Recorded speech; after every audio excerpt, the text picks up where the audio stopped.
everyone, welcome to this episode of The Kitchen, coming to you live from my kitchen.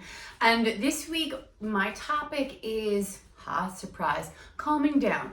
So a lot of times we're trying to cut calories to lose weight, we're trying to work out more, or try to do both, or be good, whatever that means. It usually doesn't mean getting any closer toward healthier in my observation.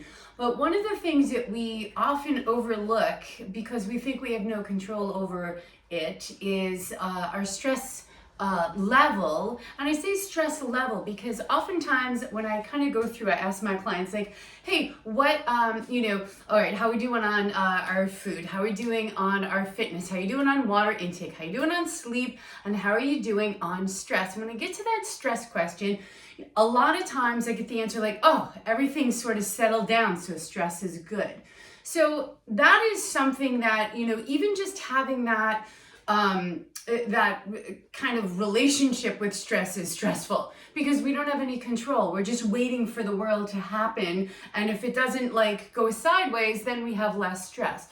So what we really want to do is kind of take a little bit more control of the situation and be proactive. So we're not trying to control the rest of the world, but we're trying to limit our stress response. So when something is stressful, we do not want adrenaline and cortisol and all the other stress hormones to kick up and, elevate our heart rate and squeeze on the blood vessels and, all these other things and cascade all these hormones that are associated with increased stress. We don't want that. We definitely don't want that to stay on when we definitely don't need it. So these sort of low level stressors at, work or trying to get places on time or meet deadlines, they keep that stress level engaged unless we have really good stress management, stress hygiene. So what we want to do is take control of our stress. It's not whatever the world throws at us, it's what we're going to do.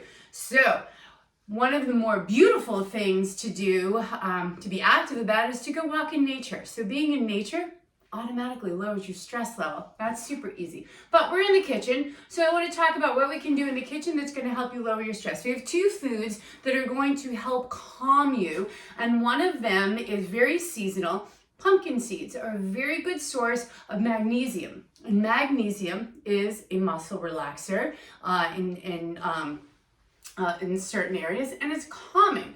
So eat the pumpkin seeds, carve out those pumpkins, get those seeds. That used to be my favorite activity. It was probably the only way I would carve out a pumpkin and go through all the goopy blah blah blahs to get those seeds, and then I roasted them on a baking sheet with a little sea salt. You could even toss in a little bit of cinnamon, a little extra health bonus on there for you. But pumpkin seeds are a great source of magnesium. They are calming. The other food I wanted to talk about today that is also has a good source of magnesium is cocoa. So just cocoa though, not, hot chocolate. Bless you, Scooby. He sneezed.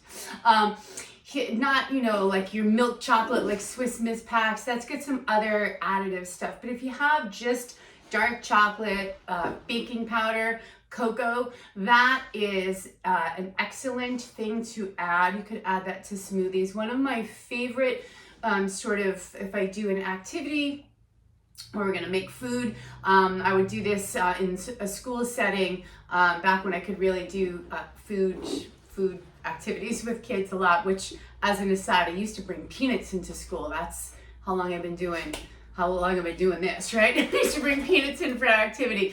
Anyway, we're not gonna bring peanuts in. What you're gonna do is you're gonna take a banana and you're just gonna put a little bit of nut butter on it, and then you're gonna roll it in that dark chocolate, roll it in some wax paper, and throw it into the freezer. Okay, the sweetness of the banana and the nut butter kind of get going with the cocoa, so you don't have that bitter taste.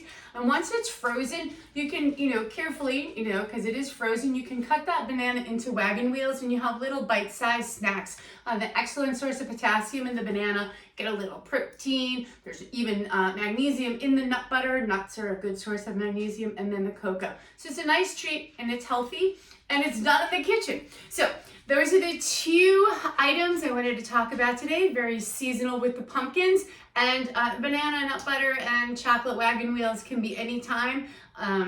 And you can eat as many wagon wheels as you'd like. depending on what your goals are.